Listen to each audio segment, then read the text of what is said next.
एकदा हिम्मत करा आणि ते 2023 मध्ये जाहीर केलेलं 33% आरक्षण देऊन टाका आमच्या माय भगिनींना. कुणाच्या बापाची हिम्मत होणार नाही तुमच्या पुढच्या कुठल्याही राजकारणाला विरोध करायची. हजार चांगल्या गोष्टी केल्या आहेत तो तुम्ही मोदीजी, पण हजार चांगल्या गोष्टींना एक चुकीची गोष्ट बर्बाद करून टाकते. याची असंख्य उदाहरणं इतिहासात दडलेली आहेत. लाख अच्छाइयां करो मगर तुम्हारी एक गलत हरकत तुम्ही सदा के लिए बुरा साबित कर देती. मोदी नावाचा एक आश्वासक चेहरा इतक्या दशकांनंतर भारताला लाभलाय. देश खऱ्या अर्थानं प्रगती करू लागलाय, नाकारत नाही कोणी. पण ही प्रगती फक्त इन्फ्रास्ट्रक्चरल डेव्हलपमेंट बनून राहिली तर ती काय कामाची हो? तुम्ही शहरांमध्ये मेट्रोचं जाळं विना, अद्ययावत स्टेशन्स बनवा, अगदी एअरपोर्ट सारखी स्टेशन्स बनवा, पण जी घाण रोहिंग्या आणि त्या बांगलादेशींच्या रूपाने या देशातल्या गल्ल्यांमध्ये लपून बसली ना, ती घाण कधी साफ करणार मोदीजी?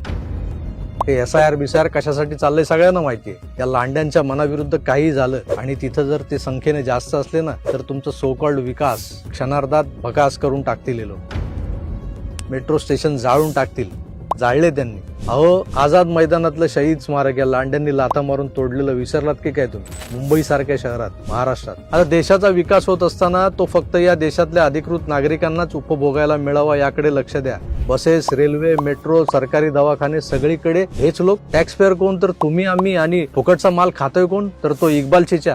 तुम्ही म्हणाल किती वेळा पुन्हा तेच दाखवणार? किती आकस मुसलमानांबद्दल. नाही, खरंय तुमचं, तुम्ही जे म्हणताय ते खरंय, पण सध्या देशातली स्थिती फार भयानक आहे. नारीवंदन राहिलं एका बाजूला. खरा TCS, एरंडे बाबा, अमरावती, परतवाडा, अयान शेख, निदा खान, हे सगळं काय चाललंय?